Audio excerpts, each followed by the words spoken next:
another option, not only for when Cava's not going to be here, but also in the moments where we have to play with two forwards, in the moments that we could go into that direction. And we had a list of 3 or 4 names that we felt maybe would be a possible deal in the league. We know Brian since 2019, but we thought he had a very good year inside the reality of the Red Bulls last year with New York. And when we saw that opportunity to get him, we worked on it and we were happy to get it across the line. When we last spoke on my show a few weeks back, you were talking about like the frustration with bringing in the missing link between the midfield and the attack. Obviously, Brian's an out-and-out striker, but that gap still needs filled. Does this give you some flexibility, though, with tactics as to maybe buy a little bit of time until you can deliver that piece in the next transfer window? Well, right now, we're working on something to make sure that we fill those gaps tactically the best way possible, to originate more through our possession. And there was a little change in our system of play that we hope it could bring a little bit more results inside what we have right now in the locker room. I would see more us playing with Cava and Brian at the same time. Probably if we go with a back 3, then actually in a natural 4-4-2. There's a lot of reasons behind that also. But for sure that in moments of the game we could play with 2, and in moments where Cava is international duty, we could play with 1. But it's also going to be good for Cava to have somebody that could push him even more in training. Thanks, Mark. That's it for me just now. Thanks, Michael. Thanks, Michael. JJ, go ahead, please. Hey, Mark. Good to see you, man. Hey, JJ. I'm good. How are you? I'm living the dream. Living the dream, my friend. Good. This is more questions about Brian there. You mentioned you see him sometimes playing alongside Cava. What's the trickle-down effect in terms of the other players? Like Christian was playing as a second forward. How do you see it working out until you get that number 10 solution in there? Yeah, when you don't have when things don't go accordingly to plan where we are today, when it comes to where we maybe thought our roster would be, and it didn't go accordingly to plan, you have to make sure that you're flexible on doing other things that work for the team. And that's what we're working on. But we have to work both scenarios. A scenario where the weeks and the months where we have Cava and Brian together, and the moments where we just have one of them here. What we felt is, regardless if we play Dajo with another forward or Brian with Cava, will always be more direct, I would say, because our midfielders are set to play in a certain way, and we don't have that midfielder yet that could fill that gap in behind the 2 forwards or the forward.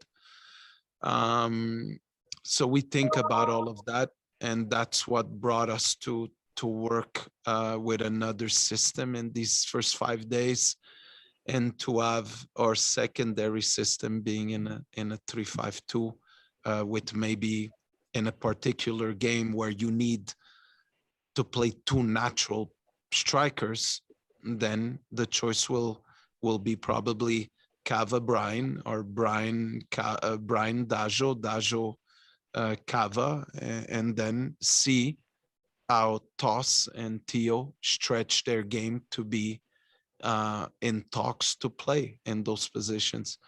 But right now we're adjusting our system in these 5 days to work with the guys that we have here and to maximize the locker room. It is a trickle effect, because I'll tell you this: all of our center backs in the team, they want us to play with 3 center backs, right? Because they get more chances. Our midfielders want us to play with 3 midfielders because they have more chances. And our forwards want us to play with 2 forwards instead of 1. But we always have to take the decisions of right now, who's the best 11 and how can we maximize them. Fonzie and Jonathan David are getting lots of the headlines with the national team, but Lucas Cavallini is doing very well, exceptional. I think he has 5 goals now. What kind of lessons when it comes to Lucas can you take from that in terms of when he comes back to the Whitecaps and how he's deployed? How did he score the last 2 goals? Off a service. Where was he? Where did he score? He was in the box, I believe, in the middle. But where? But where? Think about it. Where? Close to what? The penalty spot or the 6-yard box? Yes, exactly. Close to the 6-yard box, right? Cava is a box guy. And Cava attacks if you think about the goals that Cava scored with the Whitecaps, if you go back to last year, a lot in the box. Service inside the box, crosses in the box, attacking the 18-yard box. That's his strength.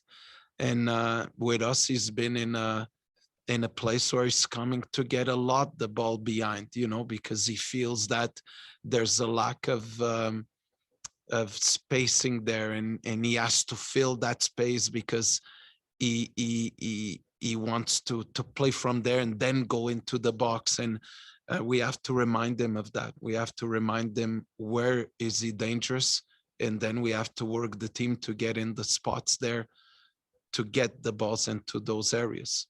Now he plays against different type of opponents, in my opinion, when he plays in MLS. That's just my opinion, but everybody's free to make their own judgment. No, that was what I was asking. Appreciate the answer, sir. Yeah, thank you, JJ. Thanks, JJ. Alex, go ahead, please. Hi, Coach. My name is Alex. I'm with the Salt Lake Tribune, so the newspaper of where you guys have spent the last few months of the season. I'm just kind of curious, like you guys have been in Salt Lake City and surrounding areas since April. What's it kind of been like for yourself, for the staff, for the players, and kind of everybody who's here to kind of have Utah as a home for the last few months? Look, fantastic city, great people. The club has been incredibly good with us. Every time now I'm going to think Salt Lake City, I'm going to think well, and even Real Salt Lake, the people around the club. The city, it's different than Vancouver, but there's similarities also to Vancouver. I don't have one bad thing I could say about the place where we are. Now, what is difficult is that it's hard for us as a team when you talk about competitive advantage I came to watch games of Salt Lake, at least 2 games of Salt Lake I watched the game against Kansas City and the game against San Jose. And the environment, Salt Lake plays home, they push the fans push the team. There's this song that they have every time they score, and there's an environment towards them. Then we go to Minnesota, and there's fans pushing Minnesota, and there's fans pushing Kansas City, and there's fans pushing Houston. And us, it's very difficult to keep a certain mindset going when you don't have any of that. So I could tell you that Salt Lake City is a fantastic place. We've been treated well, but man, we can't wait just to get the same weapons than our opponents. And right now, I don't feel we fight exactly with the same weapons. And we want to go home. We want to go home, and it's not being it's not a criticism towards the city, because it's been great, but we just want to go home now. We want to be with our fans. I think it's getting long right now, in my opinion. Have you guys figured out where your favorite coffee shops are in the city, or restaurants? Kind of. My favorite coffee shop is this Nespresso machine we have next to the locker room. It's one that I've used a lot, but that would be my favorite coffee shop. But no, I would tell you that our staff spot when we go for pizza, it's Sette Bello. I love that place. It's really good. Now, sponsorship. Maybe I should wear a hat one day. No, but the staff works a lot. Like we have dinners in one of the apartments. We hang out a lot together. I haven't had the opportunity to visit too much the city, to be honest with you, apart from the downtown area and the training facility, to be honest with you. Okay, gotcha. Last thing, one of your staff members let me know that there's been, I guess one of your players had a child be birthed here. There's some pets who have come over and other family members to kind of, I guess, help with a more homey environment for your players. Kind of from your perspective, how have you seen the players adjust and kind of try to have as much of a quote unquote home environment, even though obviously they're here and not in Vancouver? I think it's been easier for the players than for the staff in general, because the players, the majority don't have kids. Some do, but the majority don't. It's a very young group that we have. So maybe if we had an older team with kids that are in school, it would change the dynamic. But now it's a very young group. The kids that we have in the group are babies, are very young children. So the dynamic with that has been pretty good.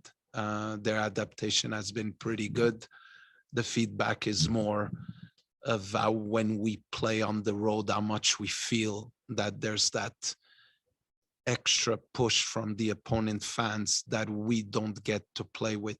It's funny that we might play a home game again. Look, how I could resume everything is the possibility of playing a home game against Real Salt Lake in Rio Tinto with the Salt Lake fans. That's how I could resume everything when it comes to fans, stadium. Thanks, Coach. Thank you. Thanks, Alex. Michael, go ahead again. I just got a couple more for you, Mark.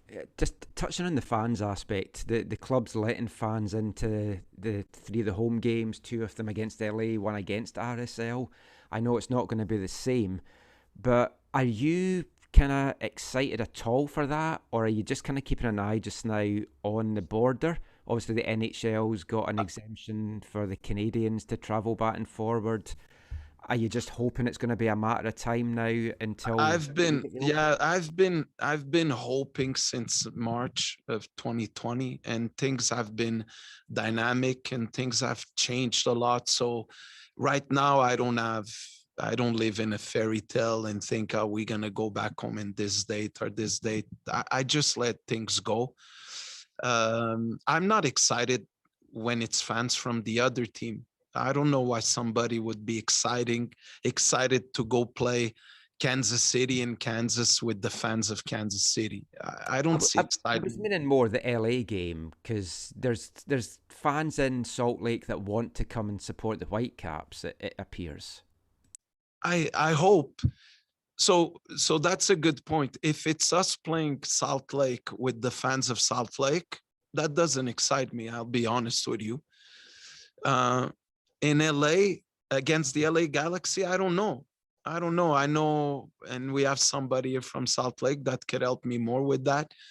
There's a big Mexican community, right, in Salt Lake City. And if they all come more to push and to cheer for Chicharito and Jonathan Dos Santos, it's not exciting for us either. You know, I'll be excited the day where we play home and it's our fans and it's our flags and it's blue and white and they push for us and it's our city. As long as we don't have that, I have to be honest with you, Michael, I don't get excited with the fans of the other teams. That's fair. You've got this game coming up with Ogden. The first game against them, you kind of used it to give a lot of the younger guys and fringe guys minutes. Do you see the same again, or are you wanting to try and work on some of the things that you've been working on in practice in an actual It's gonna be a different game with a different dynamic. I'll answer you like that. That's great. Thanks, and talk soon. Thank you very much. Thank you, Michael. Marc, great to see you again. Appreciate your time as always. Thank you very much, Tom. See you Have a guys. great Thank week. you.